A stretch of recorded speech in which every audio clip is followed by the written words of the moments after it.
meio de nós. Proclamação do Evangelho de Jesus Cristo segundo São Marcos. Glória a vós, Senhor. Naquele tempo, Jesus disse a seus discípulos: naqueles dias, depois da grande tribulação, o sol vai se escurecer e a lua não brilhará mais, as estrelas começarão a cair do céu e as forças do céu serão abaladas. Então vereis o Filho do Homem vindo nas nuvens com grande poder e glória. Ele enviará os anjos aos quatro cantos da terra e reunirá os eleitos de Deus de uma extremidade à outra da terra. Aprendei, pois, da figueira esta parábola. Quando seus ramos ficam verdes e as folhas começam a brotar, sabeis que o verão está perto. Assim também, quando virdes acontecer essas coisas, ficai sabendo que o Filho do Homem está próximo às portas. Em verdade eu vos digo, esta geração não passará até que tudo isto aconteça. O céu e a terra passarão, mas as minhas palavras não passarão. Quanto àquele dia e hora ninguém sabe, nem os anjos do céu, nem o Filho, mas somente o Pai. Palavra da salvação. Glória a vós, Senhor.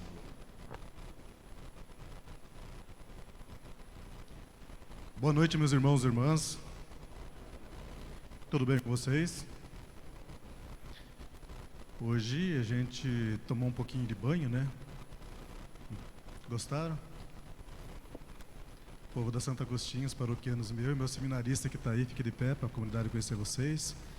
Aí está o casal, lá da Pastoral do Dízimo, da Paróquia Santo Agostinho, meu seminarista que está esse ano comigo. Vamos acolher eles com uma coroação de palmas, sejam bem-vindos.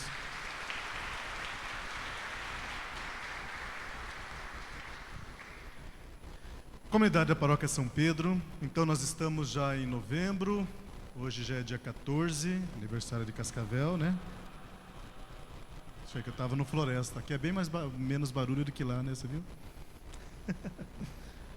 Então, esse é o tempo de novembro agora, é um período assim que a gente, chegando no final de ano, fechando o ano, a gente vê muitas empresas por aí que procuram fechar um dia e coloca aquela plaquinha assim, vocês já viram? Fechado para balanço. Vocês já viram já, né? Fechado para balanço. Para que isso? Para quem é dono da empresa, que tem os seus funcionários, vão tirar esse dia para ficar focado naquilo que foi positivo e o que tem a melhorar na sua empresa. Para saber se os lucros foram bons, né? Como foram as vendas, né? Importação, não sei. Mas assim chama os funcionários e ali fazem aquela varredura. E começam a colocar metas, começam a colocar projetos para que fechando esse ano possamos começar o ano, né, nas empresas com um bom êxito nos lucros. E é sobre esse balanço que também a palavra de Deus hoje vem nos orientar para que a gente também, nós como cristãos católicos, nós também façamos esse balanço na nossa vida espiritual. Apesar de ter sido um ano difícil, estamos superando, mas revermos como foi os nossos atos, onde foi que eu errei em questão da minha espiritualidade, onde que eu posso novamente voltar, novamente fazer uma avaliação, e assim como fazer esse balanço das empresas, fazer um balanço espiritual na nossa vida, para que a gente possa começar o próximo ano, após sairmos de férias, voltar com objetivos e metas para cuidar das coisas de Deus e em busca do serviço e da missão no qual Ele concedeu para cada um de nós esse dom tão bonito que está no coração de cada um de vocês, essa estrela e esse brilho que ninguém pode tirar da sua vida. E é sobre essa estrela e esse brilho que agora a liturgia de hoje, fechando então esse tempo comum para o próximo domingo, celebrarmos a solenidade de Cristo Rei, é que a palavra de Deus hoje, tanto a primeira leitura como o livro do Apocalipse, ela nos causa um certo medo, né? Nós vemos ali que Jesus chama os seus discípulos, veja que Jesus não está mais em confronto com os mestres da lei, né, com os fariseus, mas hoje fala aos discípulos, ou seja, a cada um de nós. Jesus começa assim ali no Evangelho, né? Naqueles dias o sol vai escurecer, a lua vai parar de brilhar e as estrelas do céu vão cair. primeiramente, que temos que compreender nessa liturgia de hoje. Tanto a primeira como o Evangelho nos apresentam a segunda vinda de nosso Senhor Jesus Cristo. A tão palavra, que soa estranho para nós, a parousia de nosso Senhor. Nós sabemos que na primeira vinda Jesus nasceu da Virgem Maria, que daqui a uns tempos estaremos celebrando o Advento, essa grande espera e o nascimento de Jesus. Mas também a segunda vinda, nós não sabemos nem a hora e nem o mês, como ele próprio diz no Santo Evangelho. Mas o que Jesus está se referindo aqui a esses corpos celestes, ao sol, à lua, às estrelas caírem?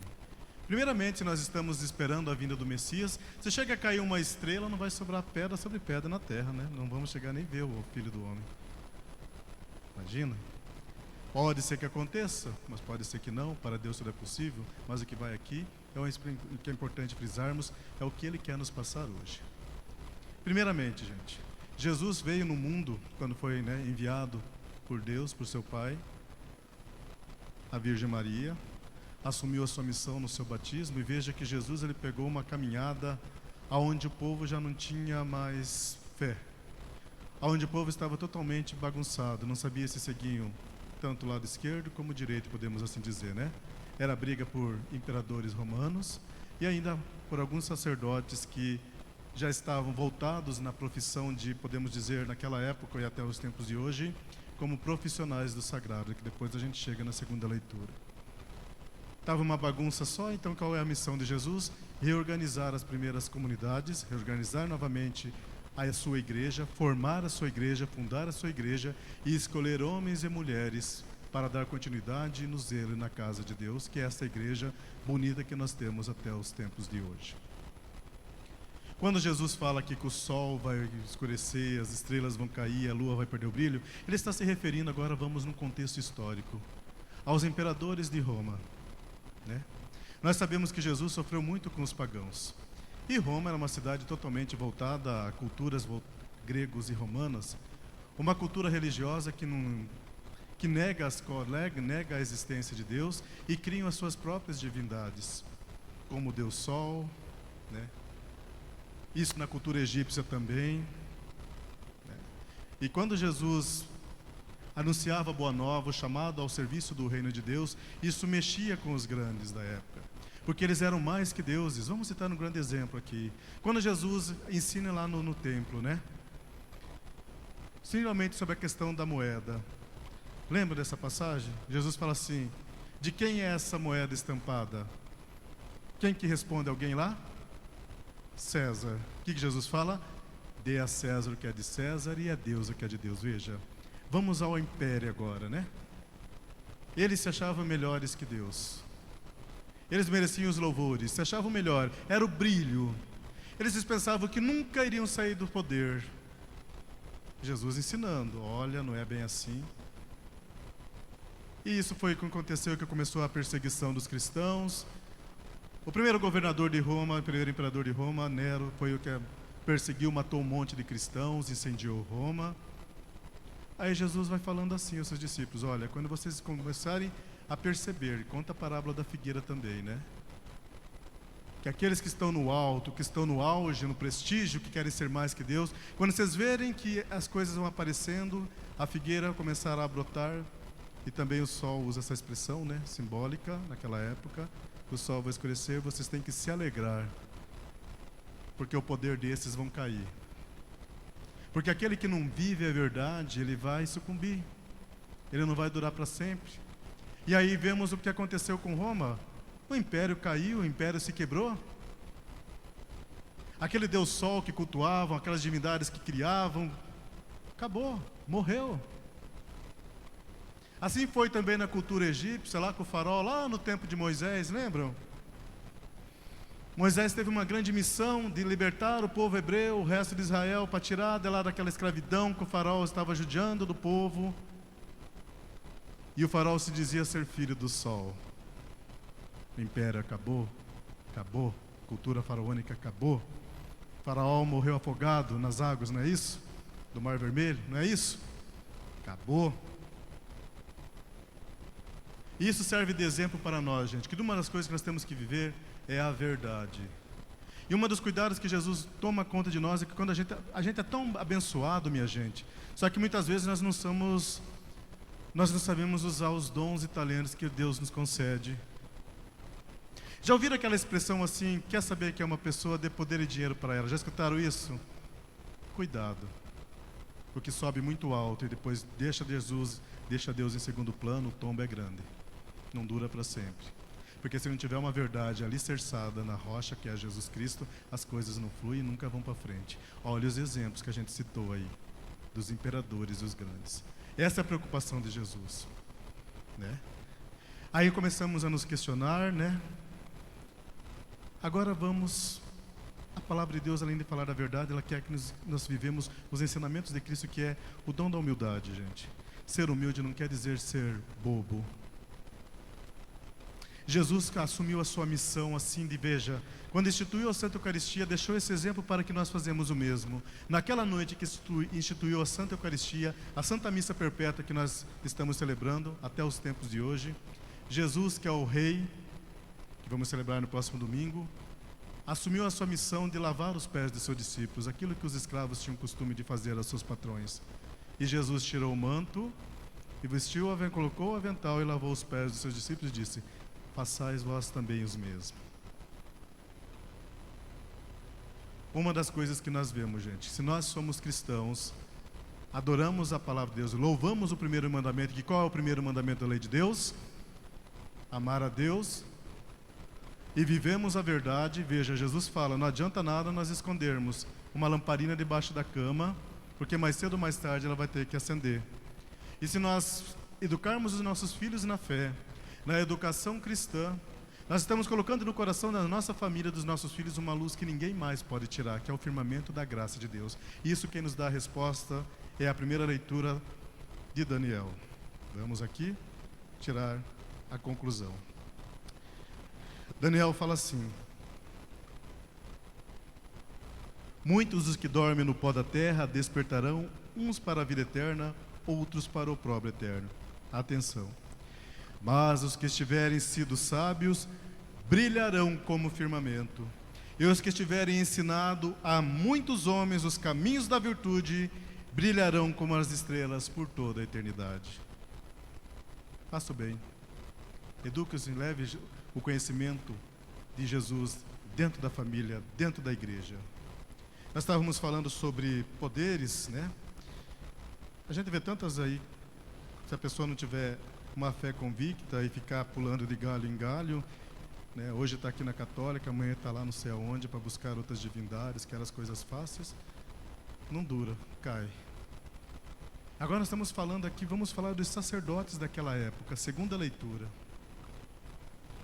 Veja que na leitura da carta aos Hebreus, menciona lá que os sacerdotes, eles faziam sacrifícios, mas não pela remissão dos pecados mais, né? Não é isso?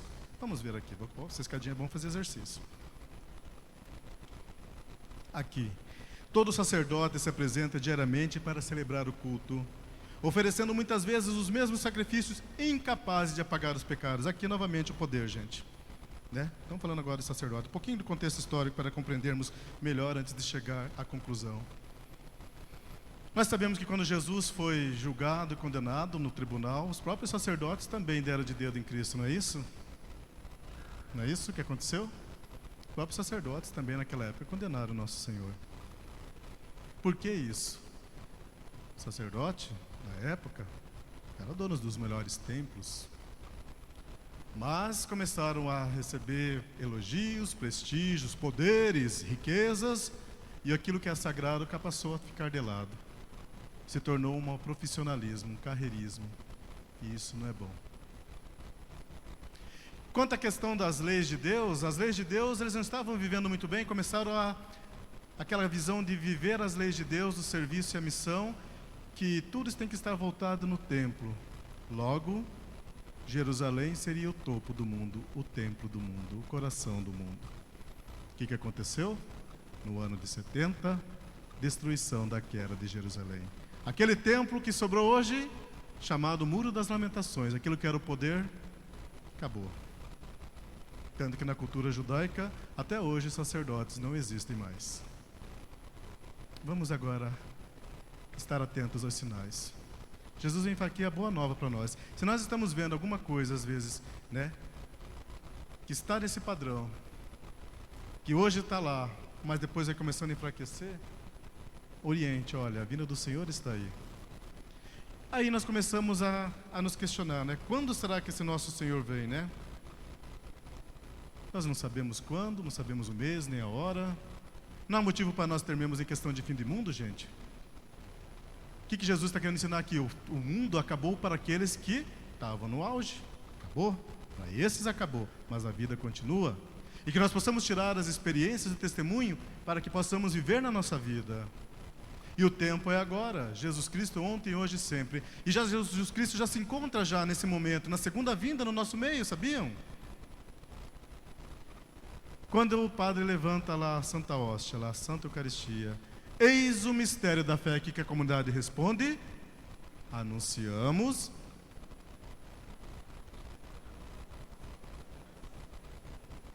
Tá feio. O que eu falo? Eis o mistério da fé. Nossa morte e proclamamos a vossa ressurreição.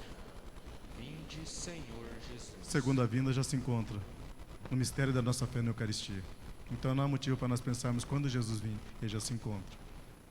Se encontra no sacramento. Se encontra na busca da verdade. Se eu estou ensinando o meu filho, estou vivendo a doutrina cristã católica, é porque é sinal que ele já se encontra no nosso meio. Eis o mistério da fé, quer dizer, o que anunciamos será a vossa morte. Vinde, Senhor Jesus, na língua grega, Maranata. Então o que pensamos nessa Santa Eucaristia, gente, fechando o tempo litúrgico do tempo comum, pedimos a sabedoria de Deus, para que possamos andar sempre no caminho da verdade e não da mentira. Que possamos ter o dom da humildade, de que aquilo que nós fazemos pela nossa igreja é aquele brilho que ninguém vai tirar de nós. Porque aquilo que não é de Deus, aquilo que não é verdade, uma hora enferruja, cai e não serve para mais nada. E rezemos. Quando nós vemos esses sinais, não desanimamos e não tememos, porque está se cumprindo aquilo que Ele falou. A hora é agora, convertei-vos e crede no Evangelho. Louvado seja nosso Senhor Jesus Cristo. Para sempre seja louvado.